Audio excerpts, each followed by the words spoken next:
जयकारा बोल मेरे श्री गुरु महाराज की जय। सभी गुरुमुख प्रेमियों से सप्रेम जय सच्चिदानंद। इस दुनिया में लाखों लोग हैं, कोई हंसता है, कोई रोता है, पर इस जग में सुखी वही है जो सुमिरन करके सोता है, मालिक का नाम लेकर सोता है, मालिक के ध्यान में सोता है, मालिक का ध्यान करते हुए सोता है। जीवन में जब भगवान की हम पर विशेष कृपा हुई है तो विशेष कृपा के एवज में कुछ विशेष कार्य हमने करना होगा। अगर हम विचार करें तभी पता लगेगा कि हम विशेष क्यों हैं, विशेष कृपा क्यों हुई। विशेष कृपा इस जीवन को, इस जीवन की सफलता में है, और जीवन की सफलता जो है वो मालिक की तरफ, जिस मालिक ने इस सृष्टि की रचना की, जिस मालिक ने हमको इस सृष्टि में लाया, हमको भेजा, इस सृष्टि में मनुष्य जीवन दे के भेजा। सृष्टि में तो बहुत सारे जीवन हैं, अलग अलग प्रकार की योनियां हैं, लेकिन हमें जो मनुष्य जीवन देकर भेजा ये एक विशेषता है, और विशेष कारण के लिए इस विशेष मनुष्य रदन की हमें प्राप्ति हुई। विशेष कार्य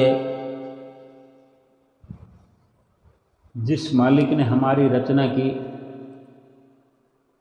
उस मालिक की ओर हमने कदम बढ़ाना है, उस मालिक की ओर चलते जाना है, उस मालिक के नज़दीक, मालिक की शरण में पहुंचना है, बाहरी रूप से भी और सूक्ष्म रूप से भी। बाहरी रूप से ये संयोग बनता है जिसने विशेष मनुष्य जीवन दिया, विशेष कार्य के लिए दिया, तो वही ये विशेष संयोग भी बनाता है। हमको केवल समझना होता है, और हम समय समय पर कुछ ऐसे संजोगों को अपने जीवन में पाते हैं, देखते हैं, समझ भी रहे होते हैं कि ये क्या हो रहा है, लेकिन कहीं ना कहीं हम गलतान होते हैं, लवलीन होते हैं। जैसे हम देखें कि कोई हम किसी से कुछ विशेष समझकर, या किसी को विशेष जानकर, या किसी से कोई विशेष जानकारी ले रहे होते हैं, या विशेष जानकारी दे रहे होते हैं, यानी कोई लाभ समझकर कोई कार्य ऐसा कर रहे होते हैं जिसको हम बीच में छोड़ना नहीं चाहते, बीच में कोई रुकावट नहीं चाहते। कोई हमसे बीच में आकर बात करता है, या कोई टोकता है, टोका टाकी करता है, या तो हम उसको नज़रअंदाज करते हैं, अनसुना करते हैं, गौर नहीं करते, क्योंकि हमने अपनी सुरती को, अपनी तवज्जो को लगा रखा है पहले से ही लाभ वाले कार्य में, चाहे वो कैसा भी काम है, सांसारिक है, सांसारिक कार्य व्यवहार करते हुए भी तो लाभ की अहमियत होती है। लाभ करना चाहिए, सांसारिक जीवन को व्यतीत करने में भी नफ़ा नुकसान ज़रूरी है, नफ़े नुकसान का ख्याल ज़रूरी है कि नुकसान को पीछे छोड़ना है और नफ़े की तरफ, लाभ की तरफ बढ़ना है। तो इस प्रकार जब ऐसे अवसर आते हैं, ऐसे संजोग बनते हैं, कि भगवान की कृपा से कोई ऐसा सत्संगी पुरुष हमारे जीवन में आता है, भगवान का ही भेजा हुआ, भगवान की प्रेरणा से हमारे नज़दीक कोई ना कोई आकर कोई ऐसा संजोग बनता, संजोग बनाने के लिए कोई ना कोई जरिया बनता है। हमको उस वक़्त ये विचार करना पड़ेगा कि लाभ किसमें है। हम नज़रअंदाज जो कर देते हैं कि हम सांसारिक नफ़े के अंदर, सांसारिक लाभ के अंदर रचे पचे हैं, और उसी स्थिति में सत्संग को या किसी सत्संगी को तवज्जो ना दे करके हम उस संजोग को, बने बनाए संजोग को, जो संजोग भगवान ने बनाया, जो भगवान की प्रेरणा से हमको उस संजोग को समझना चाहिए था, हम उस संजोग को ठुकरा देते हैं, वो संजोग तोड़ देते हैं, और फिर भी भगवान जो है फिर से संजोग बनाते हैं। लेकिन एक मर्यादा होती है। अगर बार बार इस प्रकार हम लिप्त रहें सांसारिकता में, तो फिर हो सकता है हर बार या बार बार ऐसा अवसर ना मिले। एक भंवरा, जो कि सब जानते हैं कि भंवरा बगीचे में रहता है, फूलों के आसपास रहता है, फूलों पर मंडराता रहता है, फूलों से प्यार करता है, फूलों की खुशबू का दीवाना होता है। एक बार वो भंवरा जो है एक गंदे नाले की ओर से गुजर रहा था, तो वहाँ उस गंदे नाले में एक कीड़ा रहता था। उस भंवरे की नज़र उस कीड़े पर पड़ी और उसने ऐसे ही सोच लिया कि जो फूलों की खुशबू का दीवाना हो, वो गंदगी की दीवानगी कैसे बर्दाश्त कर सकता है। और जब उसने उस कीड़े को उस नाले में देखा, गंदगी में देखा, तो सोचने लगा ये कीड़ा कैसे इस नाले में रहता होगा।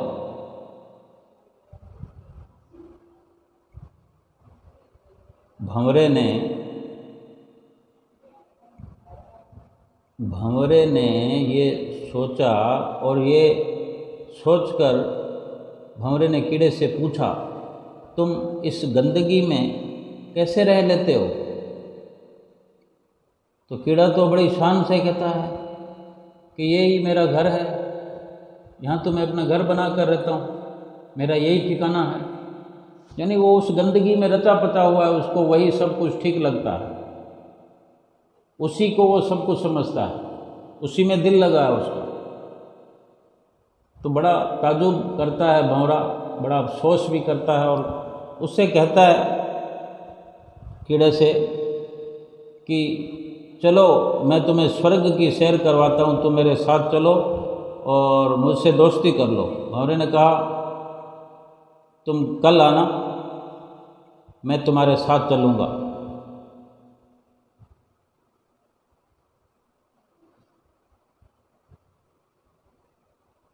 तो अगले दिन भंवरा कीड़े को फिर अपने कंधे पर बिठाकर बाग में ले जाता है। अब दोस्ती हो गई है, दोनों ही कीड़े हैं एक प्रकार से, एक गंदगी में रहने वाला है और एक फूलों में रहने वाला है। तो अब दोस्ती हो गई तो हो गई। फिर भंवरे ने, जो फूलों का दीवाना था, उस गंदगी में रहने वाले कीड़े को अपनी पीठ पर बिठा लिया। कीड़ा छोटा था भंवरे के मुकाबले। भंवरा उसकी पीठ पर बैठा हुआ चल रहा है, सफ़र शुरू हो गया। तो भंवरे ने जो उसको पीठ पर बिठाया हुआ था, तो एक फूल पर बिठाकर उस कीड़े को एक फूल पर बिठाकर खुद दूसरे फूलों का रस चूसने के लिए चला जाता है, क्योंकि वो घूम घूम कर तरह तरह के अलग अलग फूलों का रस आस्वादन करता है। तो वो शाम को फिर वो कीड़े को ले जाना भूल गया, क्योंकि वो दीवाना जो है फूलों का, वो हमेशा की तरह अपने अंदाज में फूलों की मस्ती में भूल गया और उसको शाम को ले जाकर उसको अपनी गंदगी में पटकना था जो वो भूल गया, और जिस फूल में कीड़ा बैठा था वो फूल शाम को बंद हो गया, वो कीड़ा भी उसी में बंद हो गया। उसको जहाँ बिठाया था वो बेचारा बैठा रहा। आनंद तो अब धीरे धीरे आता है, कितना आया नहीं आया, लेकिन वो फूल बंद हो गया, फूल की पंखुड़ियाँ बंद होगी, कीड़ा उसी में बंद हो गया। जिस फूल में कीड़ा बैठा था जब वो बंद हो जाता है तो फिर वो क्या कर सकता है कि दूसरे दिन फिर वो सुबह फूल तोड़ने आता है माली, फूलों की माला बनानी होती है भगवान के लिए, मंदिर के लिए, तो फूल तोड़कर फूलों की माला बनाकर मंदिर में भेज देता है। वही माला भगवान के गले में पहना दी गई और पूरे दिन के बाद माला फिर यमुना में प्रवाहित कर दी जाती है, क्योंकि रोज़ नित नई जो माला बनानी होती है तो माला बदली हो जाती है, फिर वो उतार कर गंगा में जमुना में प्रवाहित कर देते हैं। प्रवाहित कर दी गई और वो कीड़ा ये सब देख रहा है। कीड़ा कहता है, वाह रे वाह भंवरे, तेरी दोस्ती ने तो मुझे तो भगवान के चरणों में पहुंचा दिया, भगवान के चरण स्पर्श करवा दिए। जो भगवान के भक्त आते हैं वो दूर से खड़े हुए नमस्कार करते हैं, दूर से माथा टेकते हैं, दूर से प्रसाद देते हैं, दूर से लेते हैं, लेकिन मैं तो भगवान के चरणों का स्पर्श पा गया। वो वाह वाह करता है उस भंवरे की और उसको दुआएं दे रहा है, यानी वो उस गंदगी को भूल गया, वो उस एहसास को प्राप्त कर रहा है जो गनीमत उसको मौका मिला, जो संजोग मिला, उस संजोग का लाभ उठा रहा है। उसने अपना ध्यान उस गंदगी से हटा दिया और फूलों में लगा दिया, और फूलों में नहीं, फूलों के साथ जो भगवान का साथ मिला, उस भगवान के साथ पर, वो साथ मिलने पर, भगवान की चरण शरण में मिलने पर, भगवान का स्पर्श मिलने पर बार बार बलिहार जाता है भगवान पर और उस भंवरे का शुक्राना करता है, बार बार उसकी वाह वाह में गीत गा रहा है। हमारे लिए ये प्रसंग भी है, ये एक समझ भी है, हम समझ सकें, अपने हृदय में धारण कर सके इस सुंदर ज्ञान चर्चा को, भक्ति चर्चा को, कि जीवन में जब भी हमें अवसर मिला, अवश्य मिला है,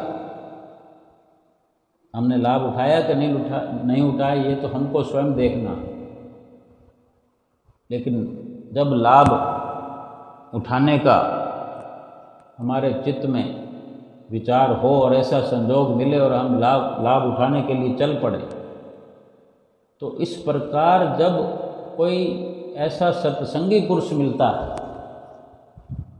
हम जो संसार में रहते हैं, जब तक हमको सतगुरु की शरण नहीं मिली तब तक हम यूँ समझ लो कि ये माया का गंदा नाला है, मायावी। ये संसार जो है दुखों का घर है, माया की दलदल है, कीचड़ है, गंदा नाला है, और इसी के मुकाबले में जो सतगुरु का धाम है, सतगुरु की जो चरण शरण है, सतगुरु की जो भक्ति है, वो एक स्वर्ग की तरह है, फूलों की खुशबू है। आम इंसान जब तक सतगुरु की चरण शरण ग्रहण नहीं करता, सतगुरु से मिलाप नहीं करता, तब तक मोह माया की दलदल एक नाले की तरह है, गंदे नाले की तरह है, उसी में रह रहा है। ये संसार एक गंदा नाला इसे कहा जा सकता है, क्योंकि इसमें वही सब हम कर रहे हैं कि हमें एक बड़ा गंदा नाला जो हमें जन्म दर जन्म फिर भटकते रहना पड़ेगा। जब हमें अवसर मिल जाए या मिला तो हम स्वयं देखें कहीं ना कहीं से शुरुआत होती है।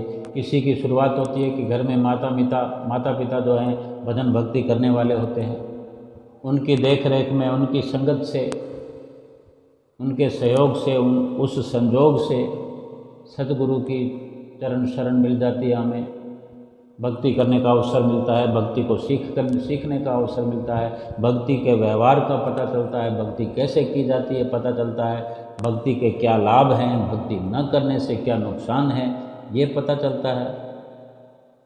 क्योंकि हम उनकी संगत में रहेंगे और वो हमसे पहले अनुभवी हैं।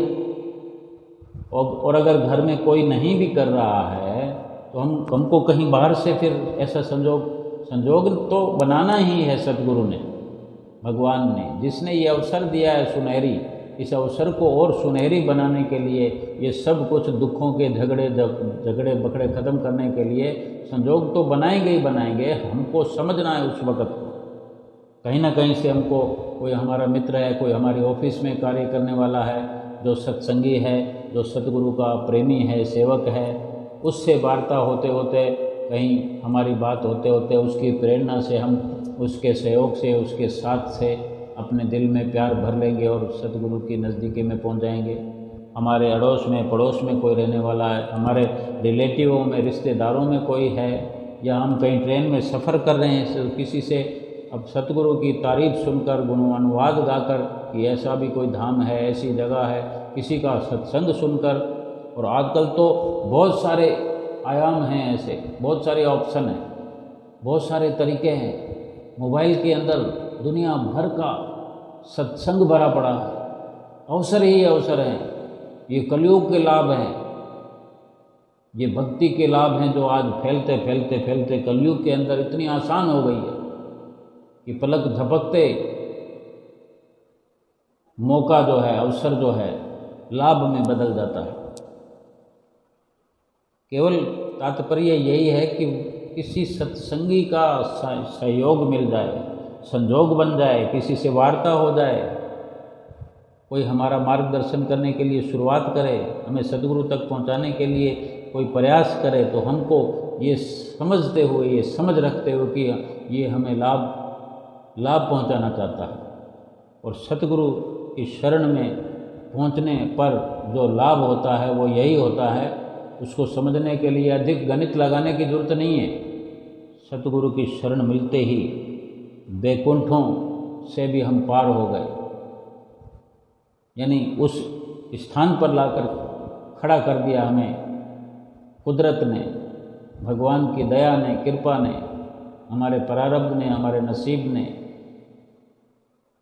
और दूसरी तरफ जहाँ हम हैं, वहाँ पहुँचने से पहले जहाँ हैं वो एक गंदा नाला है। अब हम लाभ स्वयं समझ सकते हैं कि कौन सी लाभ वाली जगह है। तो हमें सतगुरु के शुक्राने गाना चाहिए, सतगुरु तक पहुंचाने वाले के शुक्राने गाना चाहिए और उनका सहयोग बार बार लेना चाहिए। माता पिता का अगर सहयोग मिला है सतगुरु के दर पर पहुंचने का, तो माता पिता का तो वैसे ही हमको जीवन भर तो शुक्राना करना ही होता है। अंतिम श्वास तक हमें शुक्राना करना होता है। कैसी भी परिस्थिति में हमें माता पिता के घर जन्म हुआ हो, कैसी भी परिस्थिति हो, लेकिन उनका शुक्राना तहे दिल से बनता ही बनता है। और अगर माता पिता सतगुरु की चरण शरण वाले हों और हमें भी सतगुरु की चरण शरण दिला करके ये उपकार उन्होंने कर दिया हो, तो फिर पहले से कहीं सैकड़ों गुना, हजारों गुना, लाखों गुना, करोड़ों गुना अगर शुक्राना करें तो वो भी कम है। क्योंकि उन्होंने वो स्वयं माता पिता होते हुए भी एक और माता पिता के पास पहुंचा दिया जो भवसागर से पार करने वाले हैं। हमारे माता पिता ने, जो जगत के माता पिता हैं, उन्होंने हमें जन्म दिया, पालन पोषण किया, बहुत बड़ी बात है। हमें हर पल शुक्राना करना चाहिए, जितना हो सके तहे दिल से शुक्राने के साथ उनकी सेवा करनी चाहिए, जीवन भर उनका आभार प्रकट करते रहना चाहिए, क्योंकि वो जन्म देने वाले दाता है। हम आरती में नित्य प्रति श्री आरती पूजा में गाते हैं, हरि कृपा कर जन्म दियो जग मात पिता द्वारे। उनसे अधिक गुरु जी हैं जो भव निधि से तारे। हरि ने कृपा की जो माता पिता के घर हमें जन्म दिया, उसका आभार है। और उन माता पिता ने हमारा ख्याल रखा, हमारा लालन पालन किया, हमें बड़ा किया, सतगुरु के द्वार पर पहुंचा दिया। उस सतगुरु के द्वार पर कि वो माता पिता से कई गुना अधिक, सैकड़ों हजारों लाखों करोड़ों गुना अधिक उपकार करने वाले हैं। वो हमारी जीवात्मा का लालन पालन करने वाले हैं, पालन पोषण करने वाले हैं, हमारी जीवात्मा को भवसागर से पार उतारने वाले हैं। उन माता पिता का शुक्राना करना चाहिए जिन्होंने सतगुरु का दर दिखाया। और फिर जब सतगुरु के द्वार पर पहुंच जाते हैं तो वहाँ जो हमें मिलता है, जो हमारी स्थिति हो जाती है, जो हमारा पद हो जाता है, जो हमारा वहाँ पर मन सुधार में आ जाता है, जीवात्मा उद्धार में आ जाती है, सब कुछ शुरू हो जाता है, उद्धार होने लगता है। फिर शुक्राना शब्द बहुत छोटा हो जाता है। शुक्राना शब्द के फिर कोई मायने नहीं रहते। फिर किसी प्रकार का आलस न करते हुए, कोई भी कोताही न बरतते हुए, कोई लापरवाही न बरतते हुए उस कार्य में लग जाना चाहिए। उस कार्य को संलग्न होकर करना चाहिए, ऐसे लवलीन होकर करना चाहिए। दीवानगी की हद से भक्ति मार्ग को अपना करके भक्ति में लगना चाहिए, भक्ति में लीन हो जाना चाहिए। जीवन जीने का सही मकसद आ जाएगा। और आलस्य जितना बढ़ाएंगे, इतना अवसर मिलने पर निद्रा बढ़ाएंगे, अगर भूख बढ़ाएंगे, ये शरीर के रोग हैं। अगर ये सब बढ़ाएंगे तो बढ़ते चले जाएंगे, घटाएंगे तो घटते चले जाएंगे। लेकिन भक्ति के मार्ग में आलस्य को बढ़ाना, और फिर भक्ति के मार्ग पर अगर चलना है तो नींद को कम करना पड़ेगा, आलस्य को मिटाना पड़ेगा, बिल्कुल चुस्त दुरुस्त होकर भक्ति मार्ग को अपनाना और भक्ति के रास्ते पर बड़े तेज़ी से सरपट दौड़ते हुए अपनी मंजिल मकसूद पे पहुंचना। अधिक शरीर की भूख को भी बढ़ाना, ये सब चीज़ें हैं। आलस्य, प्रमाद, निद्रा, भूख, इच्छाएं, कामनाएं, ये भक्ति के मार्ग में बाधा है। इन बाधाओं को हम स्वयं दूर कर सकते हैं। किसी के पास जाने की ज़रूरत नहीं, किसी से कुछ पूछने की ज़रूरत नहीं, किसी से कोई सलाह लेने की ज़रूरत नहीं। ये स्वयं मिटा सकते हैं और मिटा देना चाहिए। जो काम हम स्वयं कर सकते हैं उसमें किसी और की दरकार की ज़रूरत नहीं है। अगर हमारी ज़िंदगी इस प्रकार की है, हमने इस प्रकार की ज़िंदगी अपनी बना ली है, यानी ये भी कह सकते हैं कि ज़िंदगी की जिसको समझ आ गई, अगर ज़िंदगी को हमने समझ लिया, ज़िंदगी की समझ आ गई, तो फिर हम अगर अकेले हैं, अकेले बैठे, एकांत में बैठे हुए हैं,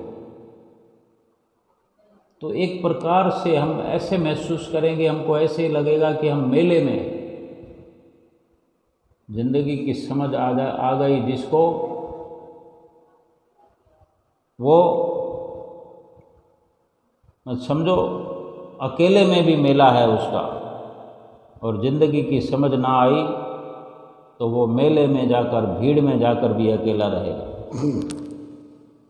आज दुनिया मेलों में, भीड़ में, फंक्शनों में अधिक सराबोर है। एक तरफ कलयुग में भक्ति बहुत सरल और आसान हो गई है। सतगुरु का ये परोपकार सबके लिए है, जो भी उनकी परोपकार की छाया के तले आ जाए, सबके लिए उन्होंने राह प्रशस्त की है। और दूसरी तरफ बड़ी मुश्किलें भी खड़ी हुई हैं, माया भी अपना जोर लगा रही है। जहाँ भक्ति का परचम लहराया जाता है, जहाँ पर भक्ति की अधिकता होती है, वहाँ माया भी अपना पूरा दमखम लगाती है जीव को अपने पंजे में फंसाने के लिए।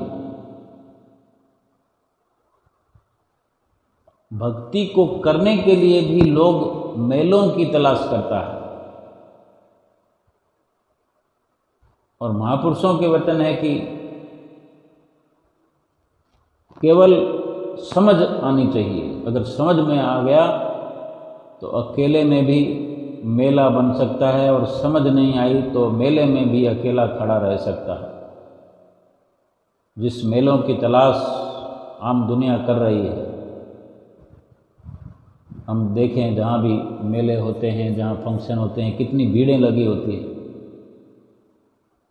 फिल्म चलती हो, कोई ऐसा दृश्य हो, कोई नाटिका हो, चाहे मोबाइल के माध्यम से, टेलीविज़न के माध्यम से, सिनेमा हॉल के माध्यम से, या गली में कोई जमघट लग गया हो, भीड़ लग जाएगी। देखते ही देखते भीड़ लग जाएगी। उस भीड़ में हम देखें कि हम इतनी भीड़ में खड़े हुए हैं,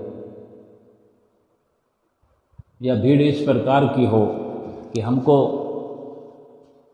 कहीं जाना है, सत्संग में जाना है, तो हम भीड़ तलाशते हैं, ग्रुप तलाश करते हैं, गुट बनाते हैं, सलाह मशवरे करते हैं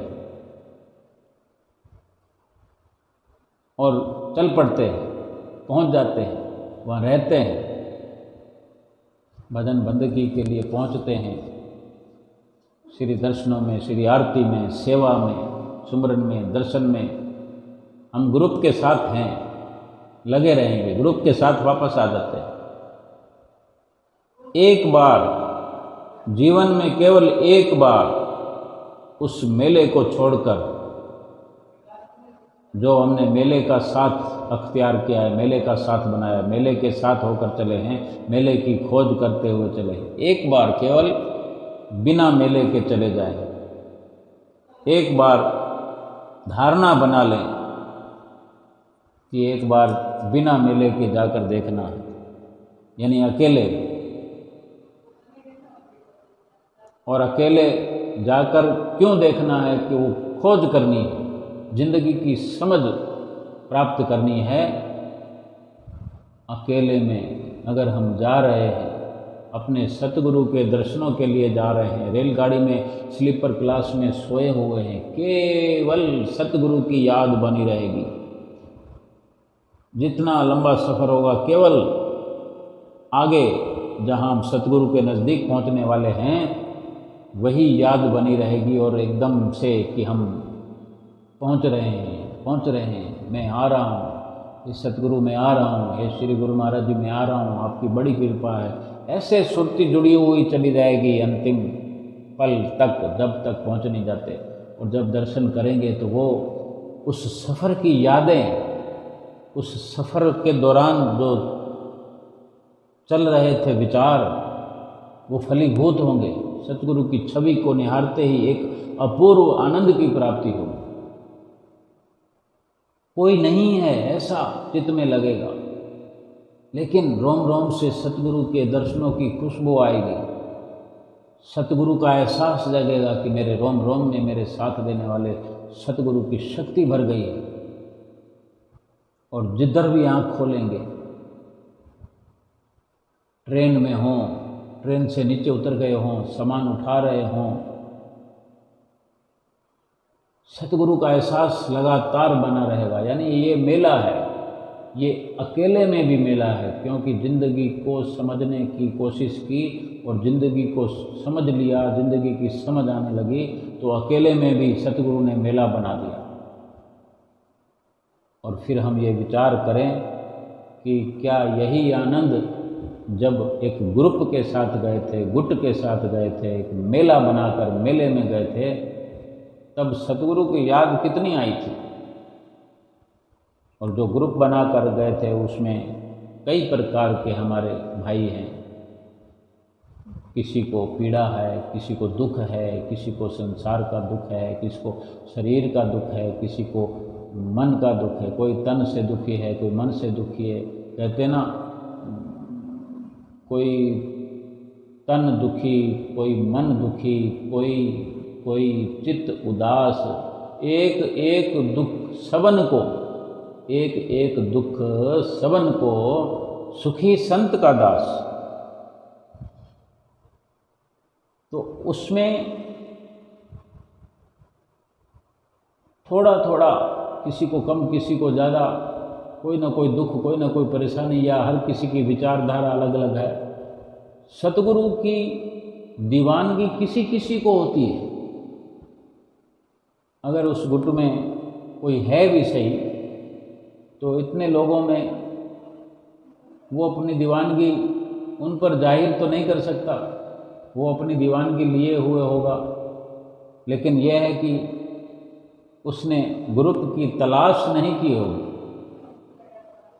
अगर ऐसा अवसर बन गया तो कोई हर्ज नहीं है, लेकिन जीवन भर मेलों की तलाश करते रहना, मेलों में ही लगे रहना, तो फिर हम अकेले कब होंगे? जब अकेले होंगे सतगुरु तो तभी हमसे बात कर पाएंगे, हम सतगुरु से तभी बात कर पाएंगे, वो हमसे, हम उनसे तभी मिल पाएंगे जब दूसरों से फुर्सत होगी, जब मेलों का त्याग करेंगे।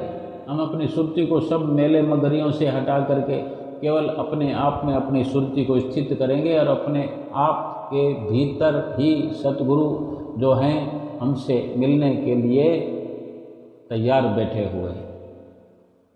ये सूक्ष्म मिलाप की बात है, और बाहरी जो मिलाप है, हम सफ़र में चले जा रहे हैं, उनके ख्यालों में खोए हुए चले जा रहे हैं, उनका नाम जपे जा रहे हैं, उनका ध्यान किए जा रहे हैं, और ख्यालों ही ख्यालों में हम अकेले हैं, ट्रेन में बैठे हुए हैं, ट्रेन में सोए हुए हैं, उन्हीं के ख्यालों में लगे हुए हैं, क्योंकि हमारे आसपास हमारा मिलने वाला कोई है नहीं। अगर किसी से बातचीत करते हुए अगर टाइम पास करेंगे और ज़्यादा उसमें दीवानगी दिखाएंगे, किसी से बतियाने में, किसी से घुलने मिलने में, तो फिर तो वही मेले वाली बात होगी। अपने आप को थोड़ा अलग रखेंगे तभी पता लगेगा। और जिस दिन ये समझ आ गई कि किसी की तलाश नहीं करनी है, अपना रास्ता स्वयं बनाना है, अपनी भक्ति की पगडंडी स्वयं बनानी है, सतगुरु ने जो कृपा कर दी है, अपनी तरफ से एक सूक्ष्म रास्ता जिस पर हम चलना शुरू कर दें। बहुत सारी सड़कों पे एक साथ नहीं चला जा सकता, बहुत सारे रास्तों पे नहीं चला जा सकता, किसी और के नज़रिए से किसी विषय को नहीं समझा जा सकता, अपने ही नज़रिए से समझना होगा। और अपना नज़रिया केवल अपने साथ ही शेयर करें, अपने साथ ही उसको बांटें। ये एकांत की बात है, ये अकेलेपन की बात है। जब जब फिर इस प्रकार अकेले हो करके हम अपने सतगुरु से बात किया करेंगे। सतगुरु जी हमें नित्य प्रति जो शिक्षा मिलती है कि भजन अभ्यास करो, भजन अभ्यास तो अकेले में ही बैठ के करने की होती है। ये शिक्षा, नाम की कमाई जो करनी है, सारी दुनिया को बताकर भजन अभ्यास थोड़ी ना करना होता है। अपने अंदर स्थित होना, उसके लिए एकांत चाहिए, एकाग्रता चाहिए। इसीलिए जो अपने अंतर मन में हमने घटित होता हुआ देखना है, हम चाहते हैं। एक तो जो अपने आप से हो रहा है वो देखना होता है, एक हम स्वयं अपनी किसी करनी से, अपनी कोशिश से कुछ घटित करना है, घटित होता हुआ हमको दिखे, उसके लिए पुरुषार्थ हमने करना है। बेशक वो सारी की सारी जो घटित दृश्य हैं वो हो रहे हों, सतगुरु की कृपा से हो रहे हैं, लेकिन उसका पुरुषार्थ और उसकी जो मांग है वो तो हम ही को करनी कि हम ये चाहते हैं कि सारा सतगुरु का है, उन्होंने समझाया है, बताया है कि सुमरन से ये होता है, सुमरन से वो होता है, सुमरन में इस प्रकार से सुख मिलता है, इस प्रकार से आनंद मिलता है। तो उसी वचनों को गांठ बांध करके अपने अंदर ये सब सुख और आनंद घटित हुआ हम देखना चाहते हैं, हमारे अंदर ये जागृति हुई है, तो वो सर्वप्रथम एकांत की ज़रूरत है, अकेले होने की ज़रूरत है। या हैं तो अकेले ही। जब हम इस दुनिया में आए थे तो कितने ग्रुप के साथ आए थे, कितने गुट के साथ आए थे, कौन सा गुट बना रखा था? हर कोई अकेला आता है और जाते हैं। जब दिखने को तो मेला जाता है, श्वास निकलने के बाद हमको एक मेला, एक भीड़ छोड़ने के लिए जाते हैं शमशान घाट तक, लेकिन वो हम जैसे नहीं होते। हम तो जा चुके होते हैं, वो हमें छोड़ने जाते हैं, छोड़ने हमारे शरीर को जाते हैं। जिसने जाना होता है वो तो चला गया होता है और वो कहीं और चला गया होता है। शमशान तो शरीर को पहुंचाया जाता है। वो मित्र संबंधी कुटुंबी बनकर जाते हैं हमें छोड़ने के लिए। मित्र कुटुंबी संबंधी, क्या किसी को कोई जला देता है? जो जला देवे वो संबंधी होता है। जला कर भी वो जला तो नहीं पाते, लेकिन ये जलाने की प्रक्रिया तो संबंधियों की नहीं हो सकती, दुश्मनों की होती है, धोखेबाजों की होती है, साथ ना देने वालों की होती है ये प्रक्रिया। साथ देने वाले तो बचाते हैं, लेकिन बचाना किसको है? शरीर को तो हमेशा बचाया जा नहीं सकता।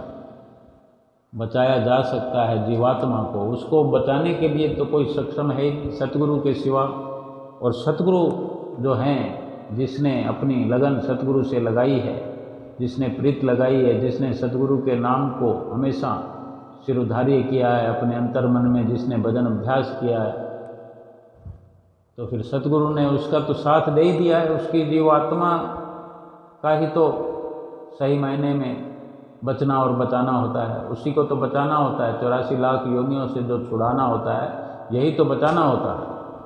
वो तो सतगुरु ने उसको कब से बचा दिया है। वो तो एक वक्त की इंतज़ार लगी होती है कि वक्त से पहले, समय से पहले शरीर छोड़ नहीं सकता, जीवात्मा भी शरीर को छोड़ नहीं सकती। और उस वक्त के आने पर जीवात्मा को सतगुरुदेव परमात्मा स्वयं संभाल लेते हैं, ऐसे जैसे माता पिता अपने बच्चे को गोदी में संभाले होते हैं। जितना जल्दी एकांत हो जाए, जितना जल्दी अकेला हो जाए, इस दुनिया की भीड़ में रहते हुए भी अपने आप को अकेला समझने लगे, तो सतगुरु का मेला उसको नज़र आएगा। सतगुरु ने उसके लिए मेला बना दिया होता है। सतगुरु ने नाम और भक्ति का, सत्संग का मेला लगा के रखा हुआ है हर गुरुमुख के लिए, हर प्रेमी के लिए, हर सेवक के लिए। कोई अकेला बन के दिखाए तो सही, कोई अकेला होकर सतगुरु की नज़दीकी प्राप्त करने का भाव पैदा तो करे। कोई संसार को पीठ देकर सतगुरु के सन्मुख आने का भाव लेकर कोई साहस तो करे। सतगुरु तैयार बैठे हुए हैं हमसे मिलने के लिए, बेताब हैं। हम अपनी बेताबी बढ़ाकर दिखाएं तो सही। सतगुरु हमसे पहले ही बेताब हैं। सतगुरु के इस संसार में आने का मकसद ही क्या है? हमसे मिलना मिलाना ही तो उनका मकसद है। हमारी जीवात्मा को मिलाने के लिए वो हमारे शरीरों को ढूंढते फिरते हैं। हम अपने मकसद को भूल गए हैं। हमने जो वादा किया था वो हम भूल गए हैं। जो हम मकसद लेकर आए थे वो हम भूल गए हैं। हम मनुष्य जन्म के लक्ष्य को भूल गए हैं। सतगुरु अपने लक्ष्य को हर पल मुख रखते हैं कि वो केवल और केवल हम जीवों का भला करने के लिए दुनिया में आते हैं, और भलाई ही रूहों की भलाई ही उनका इस संसार में आने का मकसद होता है। और वो हर पल हम जीवों की भलाई में लगे हुए हैं, हमारी भलाई में ही अपना सुख, अपना आनंद समझते हैं। हम भूल जाते हैं तो वो बख्श देते हैं, हमें याद दिलाते हैं, हमें चिताते हैं, जतलाते हैं, भटक जाने पर राह दिखाते हैं। हर पल भक्ति का मार्ग समझाते हैं, भक्ति करने के तौर तरीके सिखाते हैं। इससे बढ़कर कोई लाभ नहीं हो सकता। जैसे भी, जहाँ भी, जिस भी जरिए सतगुरु की नज़दीकी प्राप्त होती हो, वो अवसर नहीं छोड़ना चाहिए। उस वक्त को सब कुछ छोड़कर भी प्राप्त करना चाहिए, उस वक्त का लाभ उठाना चाहिए। और ये हर संभव प्रयास करते हुए इस सोच को परिपक्व अपने अंदर करके रखना चाहिए कि ये संसार असार है, संसार झूठा है, यहाँ से सुख प्राप्त होने वाला नहीं। अगर प्राप्त होता तो महापुरुषों ने ना कहा होता कि नानक दुखिया सब संसार। कोई ना कोई दुख सबको लगा होगा, और सुखी बनना है तो फिर सत्पुरुषों की दासता हमको स्वीकार करनी है। दासन दास बन के जीवन व्यतीत करना है। हर वक्त हर पल सतगुरु के गीत गाते हुए सतगुरु के ध्यान में लग करके अपने लोक और लोक को सुहेला बनाना है। बोलो जयकारा बोल मेरे श्री गुरु महाराज की जय।